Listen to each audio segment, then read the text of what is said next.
오늘은 히브리서 13장의 말씀을 함께 나눌 시간입니다. 벌써 우리가 히브리서를 함께 나눌 시간이 13주가 되는 주간입니다.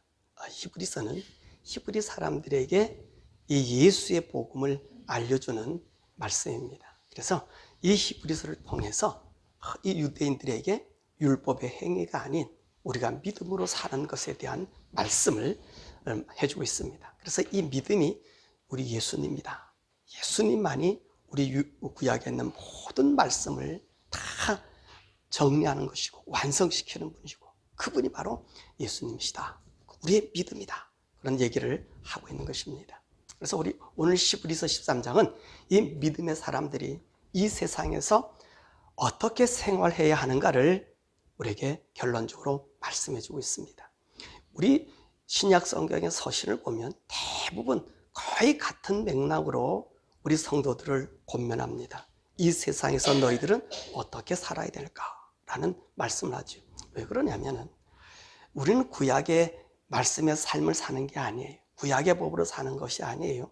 예수님이 해주신 이 산상수훈의 말씀을 통하고 팔복을 통해서 그 말씀의 기초로 옳은 새로운 하나님의 복음, 하나님의 나라를 향하여 걸어가는 자들입니다. 그래서 이 모든 율법은 예수님으로 말미암아 종결이 됐고 예수로 말미암아 새로운 언약, 새로운 생명이 우리에게 주어졌기 때문에 그래서 우리는 이 신약의 이 말씀, 이 예수님의 산상수훈을 기초로 한 말씀을 속에서 제자들이 이 말씀에 기초한 우리 성도들이 어떤 이 세상의 삶의 윤리, 성도 간의 윤리, 말씀의 법으로 살아가야 할 것인가를 우리에게 알려줘요. 그래서 이 마지막 부분에는 항상 거의 같은 말씀들이 서신서에서 나오는 것을 볼 수 있게 되는 것입니다. 자, 그러므로 오늘 우리 믿음의 사람들이 어떻게 살아야 하는가? 이 13장에서 말씀하는데 우리는 이 믿음을 잘못 이해하게 되면 방자한 생활을 할 수 있습니다. 내가 하나님 믿었으니 나는 구원을 따놓은 당상이기 때문에 내가 어떻게 살든 죄가 없다는 착각에 살 수 있고요. 하나님께서 무조건 우리의 삶을 책임져 주시니까 하나님은 우리의 모든 사람들보다 더 잘 되게 하고 더 부자가 되게 하고 출세해 주시기라고 믿는 이 믿음의 망각이 있습니다. 이것은 성경이 원하는 믿음이 아닙니다. 믿음은 하나님을 기쁘시게 하는 것입니다. 하나님을 기쁘시게 하는 것은 우리 11장에서 에녹과 노아를 통해서 배웠습니다. 그들은 하나님이 계신 것을 믿었습니다. 시간이 지나도 세월이 가도 그리고 어떤 환경에서라도 하나님이 계심을 믿는 것이었습니다. 또한 그들은 어떤 조건에서든지 간에 하나님 존전 앞에서 걸어갔습니다. 그들이 어떻게 행하였습니까? 그들은 의롭게 행했습니다. 구별되게 행했습니다. 그리고 거룩한 하나님의 성품을 유지한 것입니다. 바로 이것이 하나님의 의를 이루는 것입니다. 하나님의 거룩성이 없는 믿음, 이것은 세상의 믿음입니다. 우리의 믿음은 세상의 믿음이 아닌 천국의 믿음입니다. 하나님의 나라를 소망하는 믿음인 것입니다. 그래서 우리는 이 세상에서 나그네로 살고 외국인으로 살고 이방인으로 사는 것입니다. 그러므로 이 세상의 것을 그렇게 부러워하지 않습니다. 이들의 소망은 하나님을 배우는 것, 하나님의 나라를 그리워하기 때문인 것입니다. 이것이 성경적인 믿음입니다. 이 성경적인 믿음이 있어야 세상과 구별이 되는 것입니다.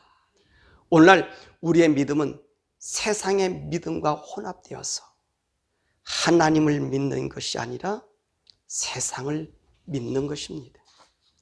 하늘의 믿음은 결코 이 땅의 무병장수나 부의 축적이 아닙니다. 오직 하나님의 나라를 소망하며 그 나라에서 누릴 영원한 영광을 위해 이 땅을 순례자처럼 살아가는 것입니다. 이것이 하나님의 사람이 이 세상을 살 때 이런 믿음으로 살아가는 이 삶을 오늘 히브리서 13장에서 말씀하고 있는 거예요. 첫 번째로 성도가 이 세상에서 생활은 어떻게 하여야 할 것인가, 그 말씀이 1절에서부터 7절에 말씀하고 있습니다. 첫 번째로 1절에 뭐라 말합니까? 형제 사랑하기를 계속하라. 여러분, 형제 자매란 말의 뜻은 무엇입니까? 형제 자매라고는 말은 부모로부터 한 몸과 한 피를 나눈 사람이 아닙니까? 근데 우리 성도는요, 이중적인 형제 개념이 있습니다. 하나는 일륜적인 형제 자매가 있습니다. 이는 육신의 부모로부터 피와 살을 받은 혈육의 형제 자매들이 있습니다. 다른 하나는 영적인 형제 자매가 있습니다. 이분들은 예수님의 피와 살로 한 형제 자매가 된 천년적 사람들입니다.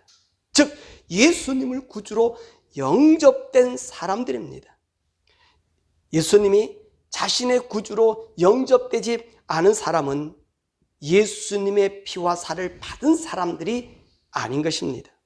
교회를 다녀도, 목사가 돼도, 장로가 돼도, 그리고 선교사가 되었다 할지라도 아닌 사람들이 많이 있습니다. 그럼 이 사람들을 우리가 어떻게 알 수 있느냐 하는 것입니다. 아주 간단합니다. 너무너무 명확하고 간단합니다. 세상을 따라서 세상의 기준을 더 두고 있느냐, 세상이 주는 혜택에 얼마나 심혈을 기울이고 있는가, 이 세상에서 조금 더 살려고 아둥바둥 거리고 있느냐. 히브리서 2장 15절에서 우리는 이것을 배웠어요. 이 세상에서 이 죽음이 두려워서 세상의 종이 되는 사람, 이런 사람들을 우리가 보면 알 수 있습니다. 왜 이렇게 예수님을 믿으나 세상을 더 좋아합니까? 그들에겐요, 하늘을 경험하지 못했기 때문에 그렇습니다. 한번 하나님을 경험하고 하늘의 세계를 경험해 보십시오. 땅의 것이 얼마나 가스로운지 알게 됩니다. 그러므로 예수님의 영을 가지면 그들의 초점이 하늘입니다. 이것을 보고 우리는 저 사람이 하나님의 사람인지 예수님의 피와 살을 받은 형제인지를 알게 되는 것입니다. 오늘 본문은 그런 형제를 사랑하라는 것입니다. 우리는 여기서 사랑을 잠깐 정의를 해보아야 되겠습니다. 우리의 사랑은 예수님의 피를 받은 사람들을 사랑하고자 했습니다. 그러면 우리의 혈육의 사람들과 세상 사람들은 우리가 어떻게 사랑해야 하느냐는 것입니다. 사실 예수님을 구주로 모신 사람들에게는 이 사랑이라는 용어가 맞습니다. 다시 말씀드립니다. 예수 그리스도를 구주로 모신 사람에게는 이 사랑이라는 용어가 맞습니다. 그러나 예수님을 영접하지 못한 형제 자매나 이방인들은 사랑한다는 말보다 오히려 저들을 긍휼히 여긴다는 말이 옳습니다. 왜 그렇습니까? 사랑은 동질의 범주 안에서 서로 죽고 받는 정감입니다. 그러나 긍휼은 동질의 사람이 아닌 타인을 향한 측은함이 서려 있는 배려적 동정심입니다. 이는 저들이 하나님의 사랑을 알지 못하기에 우리가 저들을 동정하고 배려하고 측은히 여기는 것입니다. 이것을 때로는 사랑이라고도 말할 수도 있습니다. 그러나 우리가 사랑이라고 하는 말, 이 말은 동질로서 서로 주고받는 사랑인 것입니다. 그래서 예수님께서도 이렇게 말씀하셨습니다. 너희는 내 사랑 안에 거하라. 다시 말합니다. 예수님은 너희는 내 사랑 안에 거하라. 왜 그러냐면 하나님의 영이 우리의 영과 하나가 돼요. 그분과 하나가 되기 때문인 것입니다. 그러므로 우리는 구원받은 형제 자매를 동질로서 사랑하는 것입니다. 워너프리에서도 오늘 이 사랑의 말을 필라델피아라고 하는 말을 썼습니다. 이 필라델피아란 말은 신약의 성도들이 형제 자매처럼 사랑한다라고 하는 의미인 것입니다. 그러므로 오늘의 말씀 형제를 사랑한다는 말은 구원받은 성도들을 사랑하라는 말인 것입니다. 두 번째로 뭐라 말씀하십니까? 손님을 대접하라. 2절에 말씀하십니다. 이 말은 모든 사람에게 우리 성도들은 친절을 베풀라는 것이에요.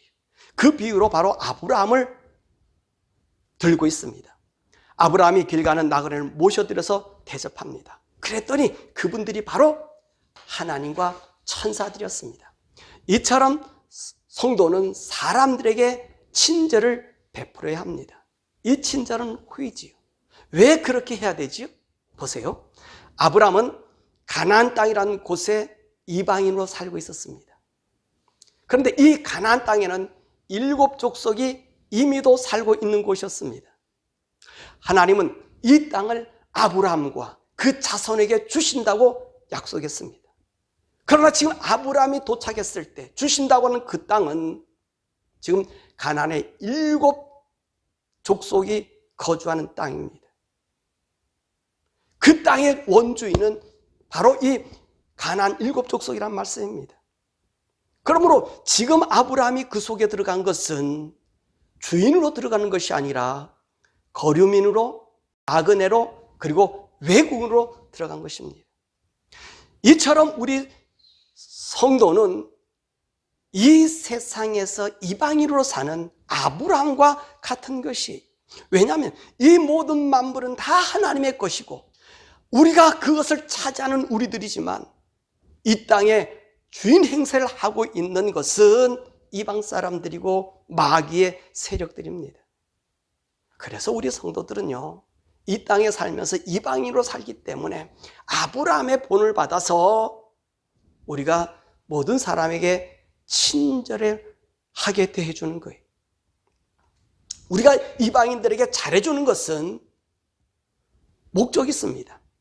그들에게 예수님의 복음을 전하기 위해서 잘해주는 것이 첫 번째이고, 그것이 이 땅에 나그네로 사는 모습임을 저들에게 증거해 주는 거예요. 두 번째로 우리가 그들에게 잘해주는 것을 천국으로 보여주는 거예요. 그래서 하나님이 이 땅의 사람들에게 친절하기를, 손님 대접하기를 잊지 말라는 거예요. 그래서 아브라함을 얘기한 거예요. 세 번째로 고통당하는 자들을 생각하라. 3절의 말씀입니다. 감옥에 갇힌 자들, 학대받는 자들, 게으로운 자들을 우리가 저들을 갖다가 생각해 주라는 거예요. 맞습니다. 우리 여러분들이 어려움 당하고 고통당한 자들을요, 여러분 돌보셔야 됩니다. 그들을 돌보시고 할 수 있으면 함께 나누면 좋습니다. 무의미한 자들을 도우라는 건 아니에요. 마약하는 자들에게 마약 주사기를 주는 이런 일들은 돕는 게 아니라 그들을 죽이는 거예요. 그런 자들이 아니라 정말을 열심히 하는데 안 되시는 분들이 있잖아요. 힘들어 하시는 분들이 있잖아요. 억울한 자들도 있잖아요. 그들을 도우라는 거예요. 네 번째로 결혼을 중시 여기라. 4절의 말씀입니다. 왜 결혼을 중시 여기라고 했을까요? 당시의 결혼은요, 일부 일처가 아닙니다.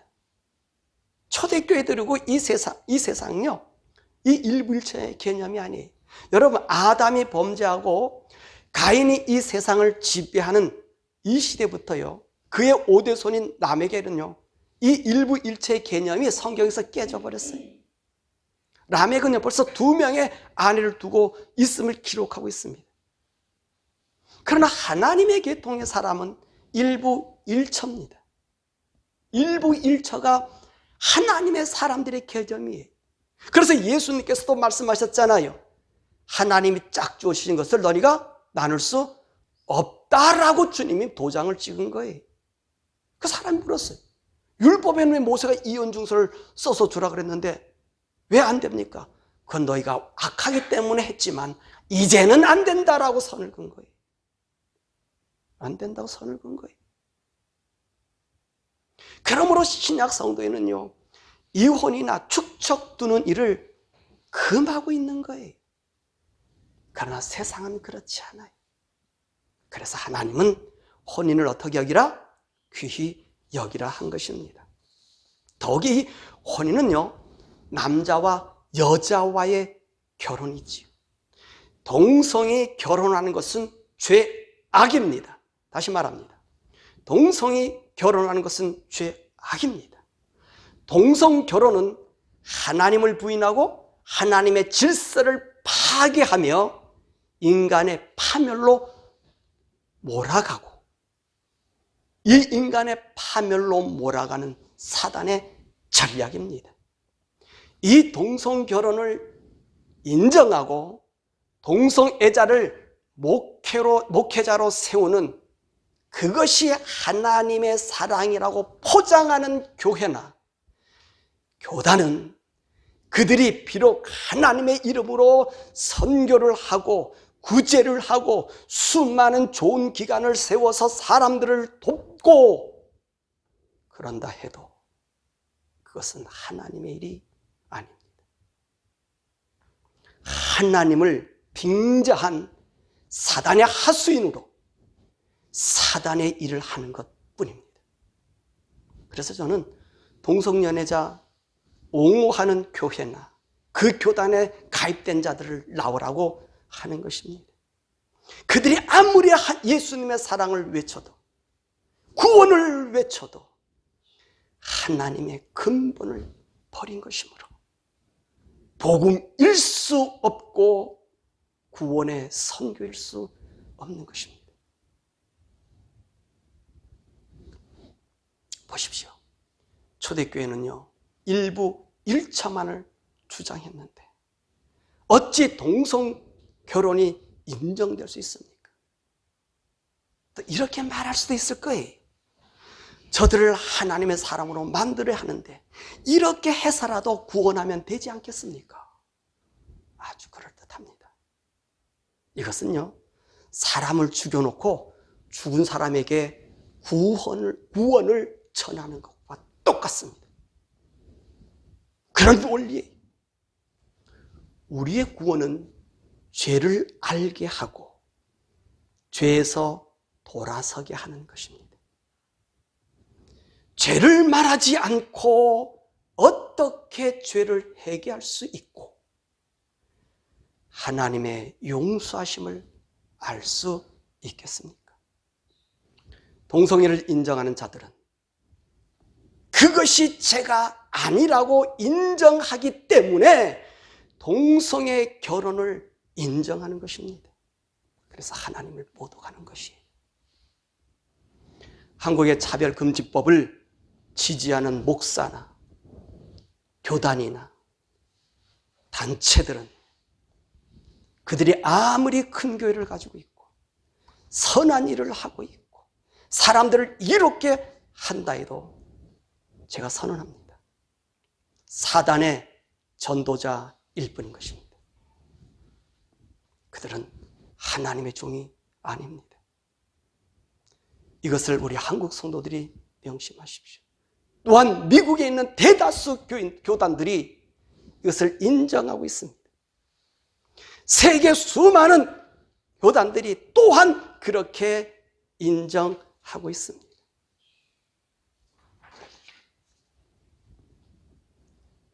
모든 사람들은 오늘 이 말씀을 각인하시길 바랍니다. 그들은 하나님의 교회도 아니고 사단의 옹호자들이며 사단의 전도자들입니다. 오늘 주님께서 말씀하셨습니다. 4절에 하나님께서 심판하신다. 다섯 번째로 돈을 사랑하지 말고 있는 것에 족함으로 살라. 5절에서 6절에서 말씀하고 있습니다. 돈은 이 세상에서 생명이요, 힘이요, 능력입니다. 이 돈 때문에 우리의 신앙도 팔아먹게 되고, 이 돈 때문에 우상도 섬기게 되고, 이 돈 때문에 울고 웃는 것이 오늘 우리들의 현실이기도 합니다. 그런데 오늘 말씀은 이 돈을 사랑하지 말라고 합니다. 돈이 없으면 살 수 없고 죽음인데 왜 돈을 사랑하지 말아야 합니까? 제가 다시 말씀드립니다. 돈을 사랑한다는 것은 돈의 노예가 된다는 것입니다. 우리는 하나님께서 우리에게 주신 생명이 닿는 날까지 돈의 노예가 아니라 열심히 일하는 것입니다. 우리가 돈의 노예가 되는 방법을 아는 것은 돈을 보는 시각이 땅의 사랑과 같으면 내가 돈의 노예가 된 것입니다. 좀 더 구체적으로 말해 볼까요? 구원받은 성도가 돈 때문에 거짓말하고, 돈 때문에 남을 속이고, 돈 때문에 임금을 띄어먹고, 돈 때문에 드려야 할 예배를 빠뜨린다면 내가 돈의 노예가 됨을 알 수 있는 것입니다. 왜 우리가 돈의 노예가 됩니까? 디모데전서 6장 9절에 말씀하고 있습니다. 내가 부하고자 하기 때문인 것입니다. 그래서 이로 인해서 우리가 욕심에 빠지고 파멸과 멸망에 빠진다고 디모데전서 6장 9절에 말씀하고 있습니다. 그러면 우리는 어떤 자세로 이 돈의 문제를 해결해야 합니까? 오늘 본문 말씀 보니까 신명기 31장 6절, 여호수아 1장 5절, 그리고 시편 118편 6절의 말씀을 인용하고 있습니다. 그 말씀을 조합해 놓은 것이 오늘 본문 5절과 6절의 말씀이에요. 오늘 5절과 6절의 말씀 함께 읽어보겠습니다. 시작. 돈을 사랑하지 말고 있는 바를 족한 줄로 알라. 그가 친히 말씀하시기를 내가 결코 너희를 버리지 아니하고 너희를 떠나지 아니하리라 하셨느니라. 그러므로 우리가 담대히 말하되 주는 나를 돕는 이시니 내가 무수하지 아니하겠노라. 사람이 내게 어찌하리요 하노라. 아멘. 우리 주님이 우리를 지키시고 인도하신다고 약속하셨어요. 이 약속은요, 우리 예수님도 약속하셨어요. 마태복음 6장 25절에서 34절의 말씀에 너희가 무엇을 먹을까, 무엇을 입을까, 마실까 염려하지 마라. 이것은 다 이방인이 구하는 거라는 거예요. 하늘 아버지께서 이 모든 것이 너에게 있어야 할 줄 아느라는 거예요. 그러므로 우리는 그분을 믿고 내게 주어진 일을 열심히 하면 하나님께서 우리를 책임져 주시는 거예요. 여섯 번째로, 말씀을 지도하는 자는 생활의 본이 되어 성도들이 다 그와 같은 삶을 살도록 하라고 말씀하십니다. 7절과 8절에 성도들이 말씀 지도자를 본받게 하려면 말씀의 지도자들을, 이 목회자들은 어떤 삶을 살아야 할까요? 그 해답이 바로 8절입니다. 뭐라고 말씀하셨죠? 예수 그리스도는 어제나 오늘이나 영원토록 동일하시니라. 무슨 말입니까? 예수님을 닮은 지도자가 되라는 말씀이에요. 예수님을 닮지 않는 지도자는 성도들의 삶의 본이 되지 않습니다. 지도자의 모델을 이 목회자들이 세상의 어떤 자들, 어떤 위대한 자들 본받는 것이 아닙니다. 목회자는 어떤 유명한 목사, 큰 목사, 그들을 닮는 것 아니에요. 목사가 닮아야 할 것은 예수를 본받아야 합니다. 예수의 삶을 간직하는 것이란 말입니다. 그래서 이 말씀을 지도하는 이 목사들이 어려운 것이에요. 왜 그렇게 해야 됩니까? 예수님이 그들 속에 있지 않으면 어찌 예수님이 전한 복음을 전달해 줄 수 있겠습니까? 예수님의 영이 없는데 어찌 성도들에게 예수의 생명을 줄 수 있습니까? 예수님이 주신 복음이, 하나님 말씀이 이렇게 주어야지 세대가 변하지 아니하고 대대로 전해지는 거예요. 그래서 성도들은 이 예수의 영을 가진 이 말씀의 증거자들을 보고 그들의 삶을 본받아 사는 것입니다. 그래서 목회자는 예수의 영을 받은 사람이 목회를 해야 된다는 것입니다. 요즘 교회들이 선호하는 사람들은요, 목회자가 학식이 많은 사람들을 선호합니다. 그런데 말입니다, 이들 중에 얼마나 많은 사람이 하나님의 영, 예수의 영, 성령을 받은 사람입니까? 교회는 예수의 영, 성령을 받은 사람이 목회를 해야 성도들을 천국으로 이끌 수 있습니다. 왜냐하면 천국은 세상의 지식이나 학문으로 갈 수 있는 곳이 아니라 하나님의 영, 성령으로 거듭난 자들만이 가는 곳이기 때문인 것입니다. 그러므로 성도들은 이 영이 깨어나셔야 합니다. 그래야 복음의 변질이 없습니다. 복음이 생명으로 나와요. 안타까운 것은 수많은 교회들이 하나님의 성령의 사랑을 보는 것이 아니라 변하고 퇴색하고 사단이 이용하는 학문을 가진 자들을 택해서 교회는 타락으로 이끄는 거예요. 하나님의 생명으로 오는 자들을 막아버리는 거예요. 두 번째로 믿는 자들의 영적 생활입니다. 9절에서 17절에 말씀이 있습니다. 첫 번째로 보니까 여러 가지 교훈에 미혹되지 말라, 이렇게 9절에 말씀하고 있습니다. 물론 이 말씀은 여러 가지 철학이나 당시의 종교의 예를 들 수 있습니다. 그런데 말입니다, 오늘 본문의 내용을 봐서는 그것을 얘기하는 게 아니에요. 이것은 유대인들에게 쓴 복음서라 그랬습니다. 바로 이것은 오늘 본문의 내용에 있는 말씀처럼 유대인들의 음식에 대한 생활 방식을 말씀하고 있는 것입니다.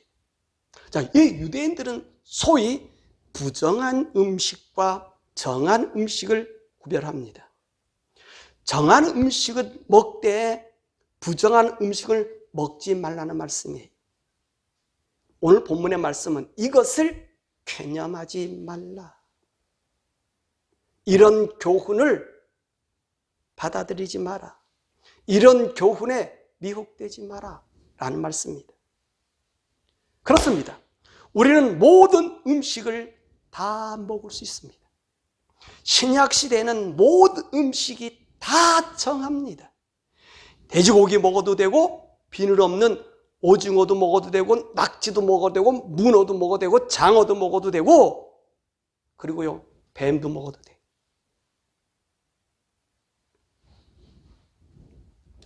오늘날 유대인들과 안식일 교인들이 정한 음식과 부정한 음식을 가려서 먹고 있습니다. 그래서 오늘 이것에 지키고자 하는 사람은 오늘 본문의 말씀을 정말 상기해서 보시길 바랍니다. 그리고 이 설교를 집중해서 듣시길 바랍니다. 히브리서 기자는 이런 교훈에, 이런 전통에 미혹되지 말라고 말씀했습니다. 디모데전서 4장 3절과 4절의 말씀 보니까 모든 음식은 하나님이 주신 것이므로 감사함으로 먹으면 됩니다. 아멘? 모든 음식은 다 먹어도 됩니다. 그러면 오늘날 신약 시대에서도 먹지 못할 음식이 있을까요? 예, 있습니다. 이건 사도행전 15장에 사도들이 정한 법칙입니다. 왜 이런 일이 생겼냐면 바울과 바나바가 1차 전도여행을 하면서 직면한 문제였습니다. 이 문제를 가지고 예루살렘에 올라가서 사도들의 회의가 열려져서 정한 규범입니다. 이것은 우리가 꼭 지켜야 할 신약의 불문율입니다. 사도행전 15장 20절에서 21절에 말씀하고 있습니다. 뭐라 말씀하냐면 다만 우상에 더러운 것과 음행과 목매어 죽인 것과 피를 멀리하라고 편지하는 것이 옳으니 이는 예로부터 각 성에서 모세를 전하는 자가, 이 모세를 전한다는 말은 무슨 말이냐면 모세의 율법을, 모세의 율례를, 이런 곡이나 이런 율례를 전하는 자들이 있어서 안식일마다 회당에서 그 글을 읽음이라 하더라. 그러므로요, 이제 우상에 더러운 것, 우상의 제물하고요, 음행과 목매어 죽인 것, 그리고 피를 멀리하라는 거예요. 이 네 가지는 지금도 지켜야 할 신약의 분문율입니다. 이게 분문율이에요. 그래서 순대 드시는 분들은 드시지 마시길 바랍니다. 왜냐하면 이 피에 대해서는요, 노아 홍수 이후 하나님께서 노아에게 창세기 9장 3절과 6절에 뭐라 말씀하셨냐면 너희들은 모든 생명체와 채소는 너희 양식이 될 것이다 라고 말씀하셨어요. 다시 말해요, 창세기 9장 3절과 6절의 말씀에 이 세상에 있는 모든 생명체는 다 너의 음식이 된다. 채소도 너의 음식이 된다. 다 너의 양식이 될 거라 그랬어요. 그러나 그 생명되는 피를 먹지 말라. 동물이면 동물에게서, 사람이면 사람에게서 찾을 거니까 피는 먹지 말라. 또한 구약의 율법에서는요, 레위기 7장 26절과 27절에 너희가 사는 모든 곳에서 새나 짐승의 피나 무슨 피든지 먹지 말라. 무슨 피든지 먹는 사람이 있으면 그 사람은 자기 백성 중에서 끊어지리라. 그러므로 신구약 모두 피를 먹지 못할 것으로 규정되어 있기 때문에 여러분 피를 드시면 안 돼요. 마찬가지 우상의 제물도 먹어서도 안 됩니다. 세 번째로 예수 그리스도를 본받아 복음의 전도를 위해 고난을 받으라고 합니다. 10절에서 13절에 이 복음 전함은 어떤 면에서 내가 죽고 너를 살리는 일인지도 모르겠습니다. 이것은 바로 예수님이 하신 일이십니다. 오늘 본문에 무엇이라고 말씀하고 있습니까? 예수님은 자신의 피를 제단에 드리고 자기 몸은 영문 밖에서 죽임을 당하셨다고 말씀하고 계십니다. 이는 우리 죄를 위하여 인간을 구원하기 위해 그분이 당하신 수치와 모멸과 고난과 죽음을 말씀하고 있는 것입니다. 그러므로 복음 증거하는 일은 그 자체가 예수님과 같은 고난이 있음을 말씀하고 있는 거예요. 네 번째로 천국을 사모하는 신앙을 가지라고 합니다. 14절의 말씀입니다. 우리 복음의 핵심은 뭐지요? 천국이죠. 천국이 없는 복음은 복음이 아닙니다. 우리 복음의 최종 목표는 바로 천국이기 때문입니다. 그러므로 우리는 앉으나 서나 안에 있을 때나 바깥에 있을 때나 심지어 자면서도 천국을 사모하는 신앙을 가져야 합니다. 그 천국을 주려고 우리 주님이 이 땅에 오신 거예요. 그분이 우리를 위하여 죽으신 거예요. 천국이 없으면 우리 주님이요 이 땅에 왕국 세웠을 거예요. 그러므로 우리 성도는 천국입니다. 천국. 천국의 생명입니다. 다섯 번째로 제사의 제사의 삶을 살으라고 합니다. 우리의 산제사는 오늘 이렇게 드린 예배를 통해서 거룩한 드림으로 드려진다고 하면 이 예배의 산제사가 생활의 속에서 이루어지는 것을 말하고 있습니다. 오늘 두 가지로 말하고 있어요. 첫 번째로 찬송을 제사화하라. 15절의 말씀입니다. 찬송의 생활이 우리 가운데 넘쳐나야 한다는 말씀입니다. 이 찬송은 우리의 신앙의 고백이며 삶의 일상으로 하나님과 동행함을 보이는 것입니다. 찬양을 하며 지낸다? 그것은 성령님과 함께 동행한다는 의미이기도 합니다. 그래서 오늘 본문의 말씀에 뭐라고 말씀하고 있습니까? 15절에 찬송은 예수님의 구원의 증거의 열매다 라고 말씀하고 계신 것입니다. 두 번째로 섬김의 최사화입니다. 16절에 말씀하고 있습니다. 선을 행함과 서로 나눠주기를 힘쓰는 것이 또 다른 제사로 규정하고 있는 것입니다. 그러니 우리가 이 세상을 사는 동안에 하나님과 관련된 모든 행위는 하나님이 받으시고 기억되는 영광된 삶이요.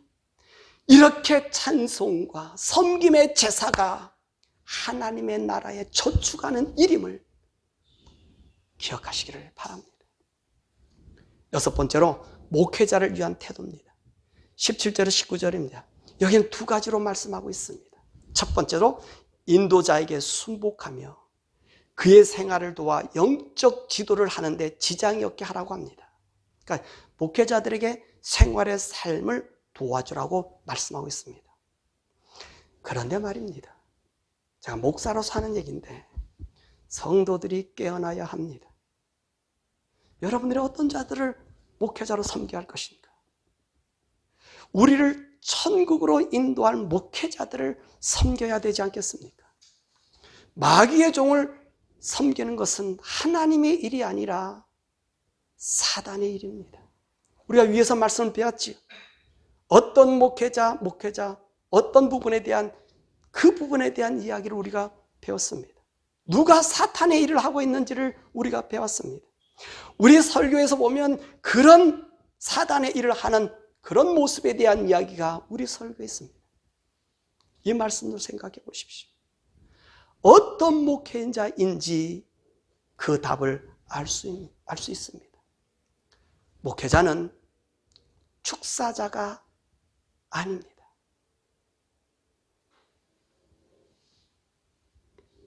무슨 말이냐면 목사님들이 가서 기도해주고 돈 받고 잘 되고 이런 축사자가 아니라는 거예요. 목사는요, 우리 성도들의 영이 세상의 영에 사로잡히지 않게 날마다 기도하는 자라고 17절에 말씀하고 있는 거예요. 17절에 성도들의 영이 세상에 빠지지 않게 사단이 만들어놓은 수많은 함정에 우리 베드로서의 말씀이었죠. 수많은 함정 우리 성도들이 빠지지 않고 우리 영적인 거룩함 오늘 말씀에 간곡히 부탁하고 있는 이 삶이 하나님 앞에 드려지는 이 생명으로 살기를 목회자가 그것에 힘쓰는 것. 이런 자들을 도우셔야 돼요. 두 번째로 그들을 위해 기도하기를 힘쓰라고 말합니다. 18절에서 19절에 말씀하고 있죠. 무엇을 위해서 기도하라고 말씀합니까? 목회자들이 깨끗한 양심을 가지고 모든 일에 정직하게 행하기를 기도하라는 것입니다. 목회자들은 그 누구보다도 더 깨끗한 양심을 가지고 있어야 합니다. 그래서 모든 일에 그릇됨이 없어야 합니다. 더욱이 성령으로 충만하여 하늘의 비밀을 하나님의 말씀을 우리 성도들에게 먹여야 하는 것입니다. 또한 이 모든 일에 정직하게 행하라고 말하고 있습니다. 이런 목회자가 되도록 목회자도 기도하고 우리 성도들도 함께 기도해야 되는 것입니다. 말씀을 맺습니다. 어떻게 보면 성도로서의 삶이 참으로 어렵습니다. 이런 조건에 살 수 있는 사람이 과연 얼마나 될까요? 하지만 예수님의 피로 구원받은 사람이라면 당연히 해야 할 도리입니다. 무엇 때문입니까? 20절에서 21절에 말씀하고 있습니다. 우리 함께 읽어보시겠습니다. 양들의 큰 목자이신 우리 주 예수를 영원한 언약의 피로 죽은 자 가운데서 이끌어내신 평강의 하나님이 모든 선한 일에 너희를 온전하게 하사 자기의 뜻을 행하게 하시고 그 앞에 즐거운 것을 예수 그리스도로 말미암아 우리 가운데서 이루시기를 원하노라. 영광이 그에게 세세 묻어있을지어다. 아멘. 이 말은 뭐냐면 우리로 온갖 좋은 일에 어울리게 당급질해 주셨어. 예수 그리스도로 말미암아 우리 가운데서 하나님이 기뻐하신 바를 이루기를 원하신다는 거예요. 이게 우리 성도들의 삶. 그러므로 우리가 일을 완성할 수 있는 비결. 어떻게 일을 완성할 수 있을까요? 얼마나 힘듭니까? 얼마나 짐일 수도 있지 않습니까? 그런데 말입니다. 그래서 우리 하나님이 우리를 고아처럼 내버려 두지 않았어요. 우리에게 성령님이 보내주셨어. 이 성령님을 보내주셨어. 성령님의 임재함으로 우리가 일을 할 수 있게 하는 것입니다. 얼마나 많은 조롱이 있는데, 영이 다른 자들, 하늘을 보지 못한 자들이 얼마나 교회를 회파시키고 있는데요. 그런데 말입니다. 성령님이 우리 속에 들어오면 우리 성도들은요, 실족함이 없이 이 믿음의 경주에서 승리할 수 있으며 하나님의 뜻을 이룰 수 있습니다. 그래서 성령 충만함을 여러분 기도하셔야 됩니다. 앞으로는 이 말세에는 우리 성도들이 정말 사랑해야 합니다. 믿음을 위해 세상과 구별되고 세상을 따르지 않는 삶을 살 때 얼마나 힘들고 어렵겠습니까? 저는 우리 성도들이 그때를 위해서 무엇인가 준비를 해두어야 한다고 생각합니다. 이 코로나 시대는 앞으로 있을 시대를 지금 예표로 보여주고 있습니다. 그때는 우리 예수님이 말씀하신 것처럼 형제를 미워하고 부모를 미워하고 자기 어머니를 미워합니다. 그러니 세상 사람들은 어떻겠습니까? 그들을 미워하고 죽이는 대로 끌고 가는데 세상 사람들은 어떻게 했냐는 거예요. 지금도 그렇잖아요.